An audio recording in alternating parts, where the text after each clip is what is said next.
রাজশাহীর পবা উপজেলার বামুনশিখর এলাকায় একই পরিবারের 4 জনের মরদেহ উদ্ধার করেছে পুলিশ। শুক্রবার সকাল 9টার দিকে এলাকার একটি বাড়ি থেকে তাদের মরদেহ উদ্ধার করা হয়। নিহতরা হলেন মিনারুল ইসলাম, তার স্ত্রী স্বাধীনা বেগম, ছেলে মাহিম এবং ছোট মেয়ে মিথিলা। মাহিম খড়খড়ি উচ্চ বিদ্যালয়ের 8ম শ্রেণীর ছাত্র। নিহতের শ্বশুর জানান, মিনারুল কৃষিকাজ করতেন এবং তাদের কিছু ঋণ ছিল। তারা মাটির ঘরে বসবাস করতেন। উত্তরের ঘরে মা ও মেয়ের এবং দক্ষিণের ঘরে বাবা ফ্যানের সঙ্গে ঝুলন্ত অবস্থায় এবং ছেলের মরদেহ পাওয়া যায়।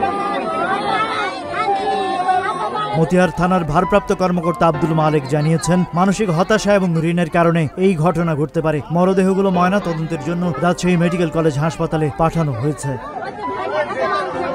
আচ্ছা, আমরা সকালবেলা সংবাদ পাই।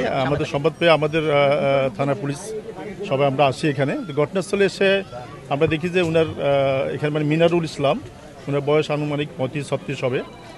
তো উনার বাড়িতে 2টা কক্ষ, এক কক্ষে উনার স্ত্রী এবং একটা মেয়ে, 2 বছরের একটা মেয়ে বাচ্চা, আর আরেক কক্ষে উনার একটা ছেলে এবং যে ভিকটিম যে মিনারুল, উনাকে আমরা দেখতে পাই। তো এখানে যেটা দেখা হচ্ছে যে স্ত্রী এবং যে ছোট বাচ্চাটা তারা যে কক্ষে আছে পাশের রুমে, সেখানে তাদের গলাতে শ্বাসরোধ করে হত্যা করা হয়েছে আমাদের কাছে প্রাথমিকভাবে মনে হচ্ছে। পাশের রুমে যেখানে উনি থাকতো, ওখানেও ওই খাটের মধ্যে উনার ছেলেকে আমরা দেখতেছি, সে মৃত অবস্থায় আছে।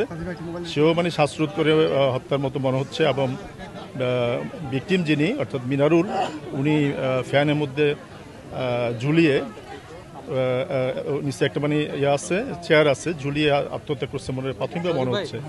আর কক্ষে একটা চিরকুট পাওয়া গেছে। চিরকুটে উনি ঋণগ্রস্ত এবং আর্থিক অনটন, এই কথাগুলো লেখা আছে।